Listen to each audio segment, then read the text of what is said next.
Screen पे चलता हुआ यह वीडियो आपको दिख रहा होगा। यह वीडियो पवन सिंह की धर्मपत्नी ज्योति सिंह का है और यह वीडियो तब का है जब ज्योति सिंह अपने विधानसभा क्षेत्र में भ्रमण कर रही होती है, अपने पक्ष में मत करने के लिए उन मतदाताओं से बोल रही होती है, गुहार लगा रही होती है, प्रार्थना कर रही होती है जे ताकि वो मतदाता गण मेरे पक्ष में अपना बहुमूल्य मत कर सके। और जब वो महिलाओं के बीच में या वहां की जनता के बीच में जाती है, अपने विधानसभा के क्षेत्र के जनता के बीच में जाती है, तो फूट फूट के रोने लगती है और रोता हुआ यह वीडियो काफी तेजी से वायरल हो रहा है। और ये वीडियो देखने के बाद कोई भी इंसान इमोशनल हो जाएगा। और ये वीडियो में फूट फूट के अपने मतदाताओं से ये बोल रही है जो पवन सिंह, जिसको आप पावर स्टार बोलते हैं, वो पवन सिंह ने मुझे छोड़ दिया, अपने घर से बाहर निकाल दिया। तरह तरह की मतलब मनगढ़ंत बातें मतलब वहां की जनता को बता रही है। और होता क्या है जो वहां की जनता काफी ज्यादा इमोशनल हो जाती है और वहां की महिलाएं ये बोलती है कि अगर पवन सिंह यहाँ पे चुनाव प्रसार करने आते हैं एनडीए के पक्ष से, तो हम लोग फूल माला के बजाय जूता चप्पल से पवन सिंह का स्वागत करेंगे, क्योंकि पवन सिंह ने अपनी पत्नी को छोड़ा है। लेकिन होता क्या है जो वहां की जो जनता है, वहां के जो मतदाता गण है, उनको अंदरूनी बात पता नहीं होता है। लेकिन ये ज्योति सिंह का जो वीडियो वायरल हो रहा है, वीडियो देखने के बाद कोई भी इंसान इमोशनल हो जाएगा। वो कैसे फूट फूट के रो रही है और कैसे वहां की जनता को अपील कर रही है ताकि वहां की जनता मेरे पक्ष में अपनी बहुमूल्य मत दे सके।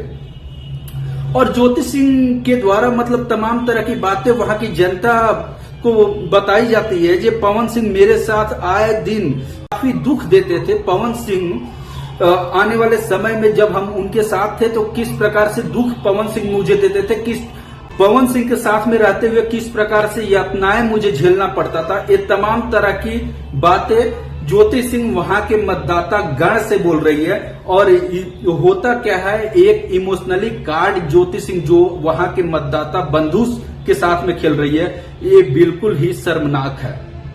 ये बिल्कुल शर्मनाक है। जो बंदा अगर नहीं बोल रहा है उसको बार बार आप बुलवाने का कोशिश कर रहे हो, प्रयास कर रहे हो, ये बिल्कुल निंदनीय है। इस प्रकार से मतलब वक्तव्य जो जनता के बीच में जाके ज्योति सिंह अपने पति के खिलाफ दे रही है, वो नहीं देना चाहिए। इससे बहुत ज्यादा असर पड़ेगा वहां की जनता पे और जो पवन सिंह के इमेज पे।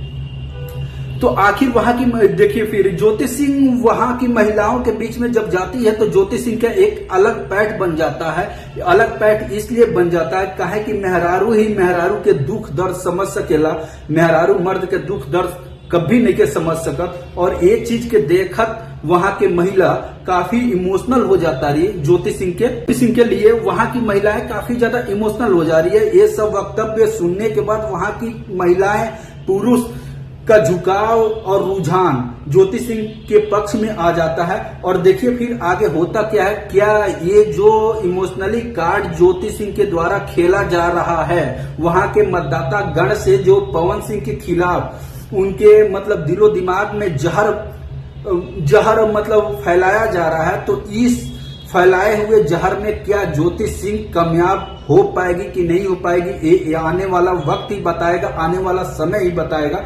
लेकिन जो इमोशनली कार्ड खेल रही है ज्योति सिंह पवन सिंह के खिलाफ, मतलब वहां के मतदाता बंधु के जेहन में जो जहर फैला रही है, ये बिल्कुल शर्मनाक है। इस टाइप से नहीं करना चाहिए। आपका ये फैमिली मैटर है। फैमिली मैटर हम बार बार बोलते हैं, जो फैमिली मैटर एक बंद दरवाजे, बंद कमरे के अंदर होना चाहिए। पब्लिक प्लेस पे फैमिली मैटर को नहीं लाना चाहिए और आप बार बार वही कर रही है, फैमिली मैटर को पब्लिक प्लेस में लेके आ रही हो। तो देखिए फिर मेहरारू ही मेहरारू के दर्द समझ सकेले, तो ये चीज करने में लगभग कामयाब होती नजर आ रही है ज्योति सिंह। और आगे देखिए फिर आगे होता क्या है, क्योंकि 14 तारीख को ही सारे कैंडिडेट का रिजल्ट मिल जाएगा। उसमें देखिए फिर अगर ज्योति सिंह इमोशनली कार्ड जो खेल रही है उसमें मतलब सक्सेसफुल हो गई, तो शायद ज्योति सिंह का वहां से जीतने का चांस बढ़ जाएगा। ज्योति सिंह का अपने विधानसभा क्षेत्र से चुनाव जीतने का चांस बढ़ जाएगा। लेकिन देखिए, इमोशनली कार्ड ज्यादा दिन तक नहीं होता है, क्योंकि जो जनता होते हैं रात भर में ही उनका माइंड चेंज हो जाता है और मत देना किसी और को होता है, और जब मत देने का समय आता है तो वहां पे मत जाके किसी और को दे देती है। तो ये आने वाला समय ही बताएगा, आने वाला वक्त ही बताएगा। 14 तारीख को सब कुछ क्लियर हो जाएगा। तो अगर आप मेरे चैनल पे फर्स्ट टाइम विजिट कर रहे हैं तो आपसे रिक्वेस्ट है, आप मेरे चैनल को जरूर सब्सक्राइब कर लें और वीडियो को ज्यादा से ज्यादा शेयर करें। और वीडियो देखने के लिए धन्यवाद।